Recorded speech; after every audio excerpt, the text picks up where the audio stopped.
விதமான பத்ரீன்களுடைய நினைவு தினம். பல பேர் குர்ஆன் ஷரீஃப் ஓதி நமக்கு சொல்லி இருக்கிறார்கள். இன்ஷா அல்லாஹ் அந்த நாதாக்களுடைய கண்ணியத்தை கொண்டு அல்லாஹு தாலா நம்முடைய துன்யா ஆகிரத்தை சிறப்பாக்கி அருள் புரிவாங்க. ஏனென்றால் இந்த தீனின் மேன்மைக்காக தங்களை அர்ப்பணித்த பெருமக்கள் பத்ரீன்களுடைய மேன்மையை கொண்டு அல்லாஹு தாலா இவ்வளவோ இருவை கொடுத்திருக்கிறான். சாலிஹீன்கள் சில வலிமார்கள் சொல்லியிருக்கிறார்கள், அவங்களுடைய திருநாமத்தை ஓதுவதை கொண்டே அல்லாஹ் விலாயத்தை கொடுக்கிறான்னு சொல்றான். அந்த அளவுக்கு அல்லாஹு தாலா அவங்களுக்கு பெரிய அந்தஸ்து. பத்ரீன்கள்ல யாராவது ஏதாவது ஒரு குறை செய்து சல்லாசவடத்துல சொல்லப்பட்டாலும் பத்ரீன்களை பத்தி என்கிட்ட ஒன்றும் சொல்லாதீங்க. ஏன்னா அவங்க விஷயத்துல அல்லாஹ் சொல்லி இருக்கிறான், யஅமலு மா ஷி'தும், என்ன வேண்டுமானாலும் செய்யுங்கள், அல்லாஹ் அவங்களை மன்னிச்சுட்டான்னு சொல்லி அல்லாஹ் சோபனம் சொல்லி இருக்கிறான் என்று கண்மணி ரசூலுல்லாஹி ஸல்லல்லாஹு அலைஹி வஸல்லம் அவங்க பத்ரீன்களை பத்தி சொல்லி இருக்கிறான். இப்பொழுது நாம ஒரு யாசீனும் ஓத வேண்டி இருக்கிறதுனால ரொம்ப நேரம் பத்ரீன்களை பேசல, சுருக்கமாக சில விஷயங்களை மாத்திரம் ஞாபகப்படுத்துகிறோம். அருமையானவர்களே, பத்ருடைய யுத்தம் என்பது ஹிஜ்ரி 2ஆம் ஆண்டு ரமதான் மாதம் 17ஆம் நாள் நடைபெற்றது. நம்ம ஊர்ல 18 அன்னைக்கு தான் ஓதணும், துன்யா ஊர 17 தான் ஓதுனாங்க. நம்ம ஊர்ல 18 ஓதுறோம், ஏதாவது பெரியவங்க காரணங்கள் வச்சிருப்பாங்க, இருக்கட்டும். இதிலே பத்ர் யுத்தத்திலே முஸ்லிம்கள் தரப்பிலே 313 பத்ரீன்கள் கலந்து கொண்டார்கள். ஆயிரக்கணக்கான காபிர்கள் அவருடைய தரப்பில் இருந்தார்கள். இதிலையும் போர் பயிற்சி அற்ற, ஆயுத வலிமையும் இல்லாத அப்படிப்பட்ட நிலையில்தான் முஸ்லிம்கள் எதிரிகளை வீழ்த்தினார். உலகத்துல ஒரு வித்தியாசமான வரலாறு. போர் பயிற்சி இல்லை, ஆயுதங்களுடைய வலிமையும் இல்லை, அப்படிப்பட்ட நிலையில எதிரிகளை வீழ்த்திய ஒரு அற்புதமான வரலாறு தான் பத்ரீன்களுடைய வரலாறு. அருமையானவர்களே, அதாவது பொதுவாக போராட்டம் அல்லது ஒரு யுத்தம் வெற்றி பெற வேண்டும் என்று சொன்னால் அதற்கு சில அம்சங்கள் இருக்கு. உலகத்துல எந்த போராட்டமானாலும் சரி, அது மாதிரி எந்த யுத்தமானாலும் சரி, பெருமக்கள் சொல்வார்கள், அது வெற்றி பெறணும்னு சொன்னா அதுக்கு ஒரு 4 அம்சம் அடிப்படையா இருக்கும். முதலாவது என்னன்னு சொன்னா, தகுதி வாய்ந்த பொறுப்புணர்வு மிக்க தலைமை தேவை. தகுதி வாய்ந்த பொறுப்புணர்வு மிக்க ஒரு தலைமை. கண்மணி முஹம்மது ரசூலுல்லாஹி ஸல்லல்லாஹு அலைஹி வஸல்லம் தலைமை ஏற்றிருக்கிறார்கள். அதனால பொறுப்பு, தகுதி, மேன்மை என்று என்னென்ன சொல்ல வேண்டுமோ எல்லாம் முழுமையாக புரிந்த கண்மணி முஹம்மது ரசூலுல்லாஹி ஸல்லல்லாஹு அலைஹி வஸல்லம் தலைமை பதிரில்லை. 2வது, உறுதியான கட்டுப்பாட்டு உணர்வு மிக்க தொண்டர்களும் தோழர்களும் தேவை. வெற்றி பெறணுமானா உணர்வுபூர்வமானவர்களாக இருக்க வேண்டும், கட்டுப்பாடு மிக்கவர்களாகவும் இருக்க வேண்டும். அவருன்னு சொன்னா நான் என்ன கேட்கறதுன்னா, அந்த அமைப்பு எதுவா இருந்தாலும் அது வெற்றி பெறாது.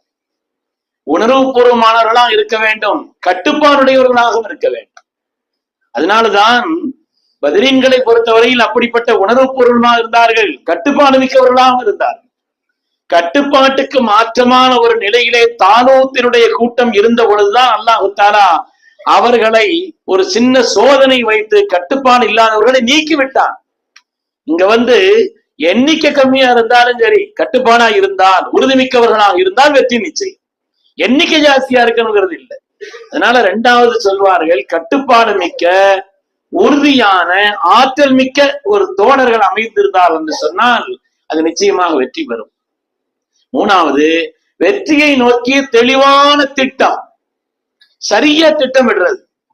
எந்த நேரத்துல எந்த காய் எப்படி நகர்த்தணுங்கிறத சரியான முறையில திட்டமிடுவது. கண்மணி ரசூலுல்லாஹி ஸல்லல்லாஹு அலைஹி வஸல்லம் அவங்க எண்ணிக்கை கம்மியானவளா இருந்தாலும் கூட ரொம்ப சரியா திட்டமிட்டாங்க. ஒரு முதல் வரிசை, ஈட்டி எறிபவர்கள் தான் முதல் வரிசையில் நிற்க வேண்டும். யுத்தம் அல்லவா அது. பெரும் நிலையில எதிரிகள் வந்திருக்கிறார்கள், பெரும் ஆர்ப்பாட்டத்தோடு வந்திருக்கிறார்கள், படைபலத்தோடு வந்திருக்கிறார்கள், போர் பயிற்சி மிக்கவர்கள் வந்திருக்கிறார்கள். அதனால முதல் வரிசையில ஈட்டு எறியக்கூடியவர்கள், 2வது வரிசையில அம்பு எறியக்கூடியவர்கள், முஹாஜிரின்களுடைய தலைவர் அலி ரலியல்லாஹு அன்ஹு அவர்கள், அன்சாரிகளுடைய தலைவர் சஅத் இப்னு முஆத் ரலியல்லாஹு அன்ஹு அவர்கள். அவங்க சொல்லதான் கேட்கணும். அன்சாரிகளுடைய தலைவர் சஅத் இப்னு முஆத் ரலியல்லாஹு அன்ஹு. வலதுபுறத்தினுடைய பட்டாளத்திற்கு அந்த படைக்கு பொறுப்பாளராக சையதுனா ஜுபைர் தான் இருந்தார்கள். இடதுபுறத்தினுடைய அந்த படைக்கு அவர்கள் பொறுப்பாளராக சையதுனா மிக்தாத் இருந்தார்கள். இந்த 2 பேர்ட்ட மட்டும்தான் குதிரை இருந்துச்சு. அதனால வலப்புறம் இடதுபுறமும் குதிரையில இந்த 2 பேரையும் தலைவராக ஆக்கி அங்க நியமித்து வைத்திருந்தார்கள் ஸல்லல்லாஹு அலைஹி வஸல்லம் அவர்கள். அது மாதிரி ஸல்லல்லாஹு அலைஹி வஸல்லம் இடத்துல அவங்கள்ட்ட வச்சிருந்த ஆயுதம் என்னன்னு சொன்னா, இறகில்லாத ஒரு அம்பு. அம்பு இருந்தா மேல ஒரு இறகு இருக்கும் இல்லையா, அந்த இறகு இல்லாத சாதாரணமான ஒரு அம்பு, அதுதான் சல்லாசலம் வச்சிருந்தாங்க. அவங்களுடைய ஆயுதம்ங்கிறது அதான் அவருடைய ரசூல் வச்சிருந்தா அதுதான். அதை கொண்டு சல்லாசல்லாம் சஃப சரி பண்ணாங்க. இப்படி நெல்லுங்க, நீங்க அங்க நெல்லுங்க, நீங்க இங்க வாங்கன்னு சொல்லி சஃப சரி பண்ணாங்க. அப்படி சரி பண்ற நேரத்துல தான் செய்தனா சவாது ரலியல்லாஹு கொஞ்சம் சப்போர்ட் முன்னால தள்ளி நின்னாங்களாம். சல்லாதன் அதை வச்சு வயிற்றுல ஒரு குத்து குத்துனான். எங்க நிக்கிறீங்க, வரிசையில சேர்ந்து நெல்லுங்கன்னு சொல்லி.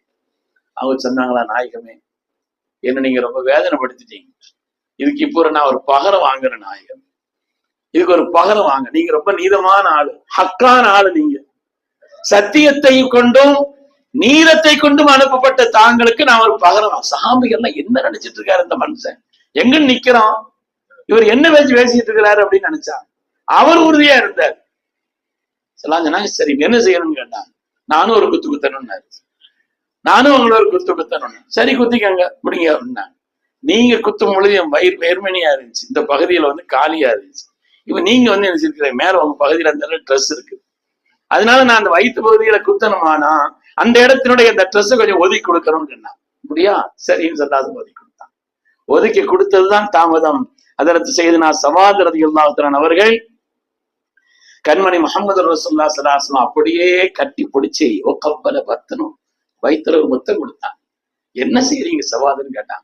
யார சுரந்தான், நிக்கக்கூடிய இடம் இப்படி இடம், கொஞ்சம் சருகினாலும் எங்களுடைய உயிர் போகக்கூடிய இடம்.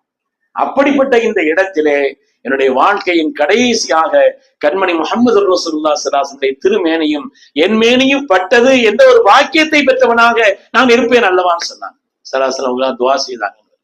ரொம்ப நேர்த்தியான முறையில் ஒவ்வொன்றையும் அமைத்து கொடுத்திருந்தார். அதனால வெற்றியை நோக்கிய தெளிவான வழிகாட்டுதல்.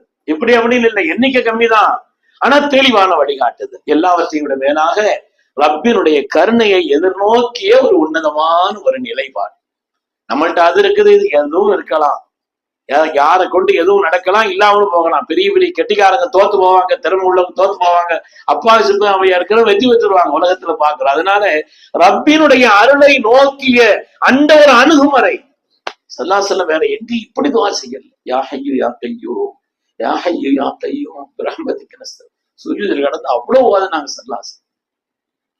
அதில் செய்தனா சித்திக் நாயகம் கூட அவங்க ரொம்ப இறக்கப்பட்டு, போதும் நாயகமே, அல்லாஹ் நிச்சயமா வெற்றியை தருவான், எழுந்திரிங்க நாயகமே சொல்லக்கூடிய அளவிற்கு ஸல்லல்லாஹு அலைஹி வஸல்லம் துஆ செய்தாங்க என்று பார்க்க. அருமையானவர்களே, இதிலே முஹாஜிர்களுடைய தியாகம் அது ஒரு பக்கம் என்று சொன்னார். ஏன்னா இவங்க யுத்தத்துக்கே போகல, யுத்தத்துக்காக வேண்டி வந்த கூட்டமும் இல்லை. அதாவது ஒரு பெரிய நிதியை திரட்டி நமக்கு எதிராக வேண்டி ஒரு பெரிய காரியத்தை செய்து கொண்டிருக்கிறார்கள், அதை தடுத்து நிறுத்த வேண்டும். இந்த பொருளாதாரத்தை திரட்டி கொண்டு போய் ஆயுதங்கள் வாங்கி அதை நமக்கு எதிராக பயன்படுத்துகிறார்கள், அதனால அதை தடுக்கணும் என்றுதான் போனார். அந்த நேரத்துல ஒரு நிச்சயமான ஒரு நிலை, அவங்க வந்து எதிரிகள் பெரும் படை அங்கிருந்து மக்காவிலிருந்து வகுத்து இந்த வியாபார கூட்டம் தவறி வேறு வழியா போயிடுச்சு. ஆனால் அங்கிருந்து பெரும் படை பதிலுக்கு வந்துட்டாங்க. ஸல்லல்லாஹு அலைஹி வஸல்லம் அவங்க வந்து யோசனை பண்ணாங்க, அஷீர்வாலை இடத்துல மசூரா சொல்லுங்கன்னு சொன்னாங்க. நாயகமே தாங்க என்ன அபிப்பிராயப்படுறீங்கன்னு கேட்டாங்க. ஒரு நிலையிலே எதிர்த்து நம்மை யுத்தம் செய்வதற்காக ஒரு படை வந்து விட்டால் ஒரு நபியை பொறுத்தவரையிலே பின்வாங்க கூடாது அப்படின்னு சொன்னாங்க. நாயகமே நீங்க என்ன சொல்றீங்களோ நாங்க அதை கட்டுப்படுவோம். சித்திக நாயகம் சொன்னாங்க, உமர்தான் சொன்னாங்க. பொதுவா ஒரு யோசனை கேட்கும் பொழுது அதற்கு அபூபக்கர் சித்திக் உமர்தான் யோசனை சொன்னாங்கன்னா ஸல்லல்லாஹு அலைஹி கூட யோசனையே கேட்க மாட்டாங்க, சரின்றுவாங்க. ஆனால் முடிக்கல ஸல்லல்லாஹு அலைஹி அஷீர்வாலை நீங்க யோசனை சொல்லுங்க, யோசனை ரெண்டு பேரும் யோசனை சொன்ன பின்னாலே கேட்டுட்டு இருக்கிறாங்க. சரி, நாம் இப்பதான் இருந்தாங்க எழுந்திருச்சாங்க. நாயகமே நாங்க வந்து பனி இஸ்ரவேலர்கள் சொன்னதை போல இப்படி சொல்ல மாட்டோம். நீங்கள் உங்களுடைய ரப்பும் போய் நீங்க யுத்தம் செய்துட்டு வாங்க, எங்களுக்கு முடியாதுன்னு சொன்னாங்களா, அப்படி சொல்ல மாட்டோம், நாங்கள் உங்களோடு இருப்போம் உறக்க சொன்னார். சொல்லாதல இன்னும் உடல்ல அஷீர்வாலைய மசூரா சொல்லுங்கன்னு கேட்டாங்க. அப்பந்தான் அன்சாரிகள் கொஞ்சம் விழித்தார்கள். ஆகா, கண்மணி முஹம்மது ரசூலுல்லாஹி ஸல்லல்லாஹு அலைஹி வஸல்லம் அவர்களை மதீனாவிற்கு நாம் அழைக்கின்ற நேரத்தில் மதீனாவிற்கு உள்வந்து யாராவது தாக்குவதற்கு வந்தால் அவர்களை நாங்கள் தடுத்து நிறுத்துவோம் என்று சொல்லி இருக்கிறோம். ஆனா மதீனா விட்டு வெளியே போகணும், மதீனா விட்டு வெளியே போகணும். ஏற்கனவே செய்த ஒரு ஒப்பந்தம் அல்லவே இது.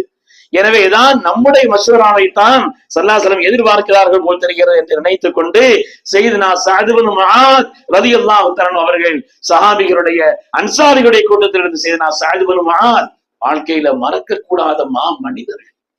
பெரிய பெரிய தியாகிகள். அவங்களை எல்லாம் படிச்சா அவங்களாலதான் தீன் நிலை நிற்குது பெருமக்கள்.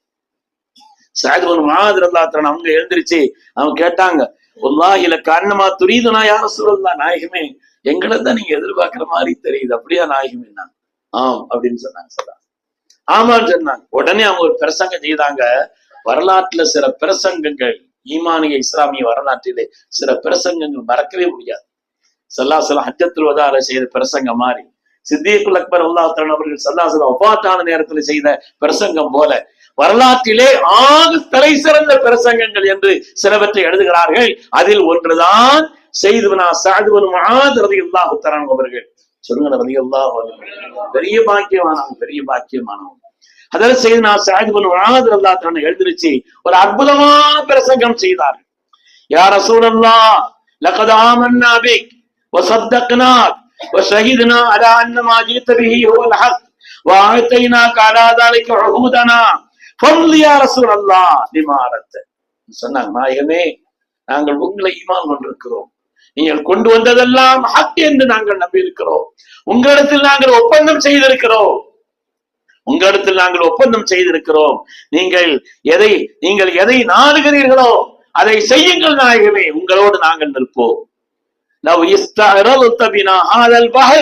இந்த கடலிலே குதிக்க வேண்டும் என்று எங்களுக்கு உத்தரவிடுங்கள் நாயகமே, நாங்கள் குதிச்சிடறோம். எல்லாரும் என்ன செய்ய வேண்டும், நீங்கள் சொல்வதை நாங்கள் அப்படியே செய்வோம் என்று உணர்வு பூர்வமான ஒரு பிரசங்கத்தை உள்ளத்தின் அடித்தளத்திலிருந்து சையதுனா சஅத் பின் முஆத் ரலியல்லாஹு தஆலா சொன்னாங்க.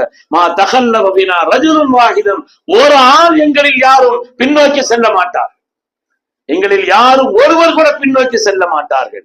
நாங்கள் இந்த யுத்தத்தில் நிறையாக பொறுமையாக இருப்போம், நிச்சயமாக உண்மையாளர்களாகவும் இருப்போம்.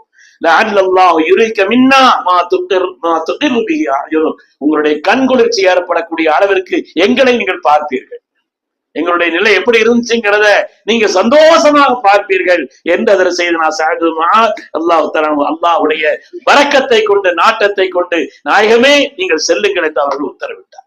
அதுக்கு பிறகுதான் ஸல்லல்லாஹு அலைஹி வஸல்லம் துவங்கினாங்க என்று வருகிறது. அருமையான பெருமக்களே, மகத்தான வெற்றி. வேற எந்த ஒரு யுத்த களத்திலும் ஸல்லல்லாஹு அலைஹி வஸல்லம் அவர்கள் இப்படி ஒன்றை சொல்லவே இல்லையா அல்லாஹ், இந்த யுத்த களத்தில் இவர்கள் அழிக்கப்பட்டு விட்டால் இனிமேல் உலகத்தில் நீ வணங்கப்பட மாட்டாய் என்று சொல்லக்கூடிய அளவிற்குண்டான ஒரு யுத்தம்னா கியாமத்து நாள் வரை பத்ரீன்களுடைய பரக்கத்து தொடருதுன்னு அர்த்தம். கியாமத்து வரை. ஏன்னா ஸல்லல்லாஹு அலைஹி வஸல்லம் என்ன வார்த்தையை சொன்னாங்க, இதில் அவர்கள் வெற்றி பெறாவிட்டால் உலகத்தில் நீ வணங்கப்பட மாட்டாய் என்று சொல்லுதான். உலகத்துல வணங்கப்படுறது காரணம் பதில் என்பது நமக்கு அதற்கு காரணமாக தெரிகிறது. அருமையான பெருமக்களே, அல்லாஹ் தஆலா அந்த பதிலினுடைய அந்தஸ்தை மென்மேல உயர்வாக்கி அருள்வானா. இந்த நாதாக்கள் நல்லோர்கள் எந்த வழியிலே நடந்து ரப்பினுடைய பொருத்தத்தை பெற்றார்களோ அந்த சீதேவிகளோடு அல்லாஹ் நம்மை ஒன்றிணைத்து அருள்வானா. சுவனலோகத்திலும் அந்த நன்மக்களோடு அல்லாஹ் நம்மை சேர்த்து வைத்து அருள்வானா. அவர்களை போல் தீனில் உறுதியானவர்களாக, ஈமானில் வலிமையானவர்களாக அல்லாஹ் நம் எல்லோரையும் கபூல் செய்தருள்வானா. ஆமீன் ஆமீன் யா ரப்பல் ஆலமீன். வஆகிரு தஅவானா அல்ஹம்துலில்லாஹ்.